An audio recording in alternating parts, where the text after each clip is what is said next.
মাঝি ভাই, ও মাঝি ভাই, ও মাঝি ভাই, ওই মাঝি ভাই, আমাকে একটু পার করাও না, আমাকে একটু পার করাও। আরে ভাই আমি ওই সেই ওই প্রেমনগরে যাব, এই প্রেমনগরে যাই একটু বাঁশি বাজাই, আমার একটা আনন্দ। আপনি ওই পারে যাবেন? যে যে আমি তো ওপারে যাবো না, আমাকে অনেক ক্ষুধা লাগছে, আমি বাড়ি যাব। আপনি ওপারে কই বললেন জানি, কই যাবেন? প্রেমনগরে যাব, প্রেমনগরে। প্রেমনগর, ওই যে প্রেমনগর এলাকায়? যে যে ওই প্রেমনগরে যাব, ওখানে যা বাঁশি বাজাবো, একটু মনের খোরাক আছে আমার। দাদা আমার তো খিদে লাগছে, আমাকে কয়েকটা করে দিতে দেন হবে না দাদা। ভাই, একটু আমাকে একটু পার করে দেন। আমাকে কয়েকটা করে দিতে হবে দাদা। আমার কাছে তো করি নাই ভাই। আপনি তো মহা বিপদের মধ্যে ফেলে দিলেন। আচ্ছা ঠিক আছে, আপনার হাতে এটা কি? এটা বাঁশি ভাই। বাঁশি? হ্যাঁ, আপনি বাঁশি আমি বাজাতে পারেন? হ্যাঁ ওই প্রেমনগরে যাই আমি একটু আচ্ছা। বাঁশি বাজাই, একটু মনের খোরাক, আমার একটু মনে আনন্দ জাগে। আচ্ছা ঠিক আছে, বুঝতে পারছি। আপনি তাহলে আমাকে একটা বাঁশির সুর শোনাবেন, সুন্দর দেখে একটা বাঁশির সুর আমাকে শোনাবেন।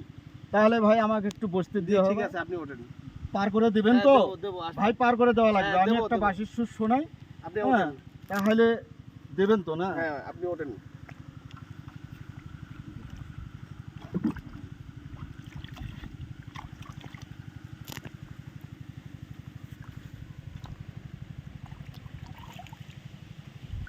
শুনান।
অনেক সুন্দর একটি সুর শোনালেন। আপনি বাঁশি কত দিন হলো বাজান? বেশি দিন হয় না, আমার বয়স যখন 17-18 তখন থেকে আমি এই বাঁশি বাজাই। আমার একটু মনের খোরাক, তখন থেকে আমি ছোটোবেলা থেকে বাঁশি বাজাই। হ্যাঁ, আমি ওই প্রতিনিয়ত নদী পার হয়ে সোজা ওই প্রেমনগরে যা আমি একটু ঘুরে বাঁশি বাজাই। আপনার বাঁশির সুর শুনে আমার কলিজাটা ঠান্ডা হয়ে গেছে। আপনি যদি কখনো এই ঘাটে আসেন, অবশ্যই আপনি আমার নৌকাতেই যাবেন ওই পারে। আমি আপনার ফিরি নিয়ে যাব, সমস্যা নেই। আপনি আপনি হচ্ছে আসলে আমাকে খোঁজ করবেন।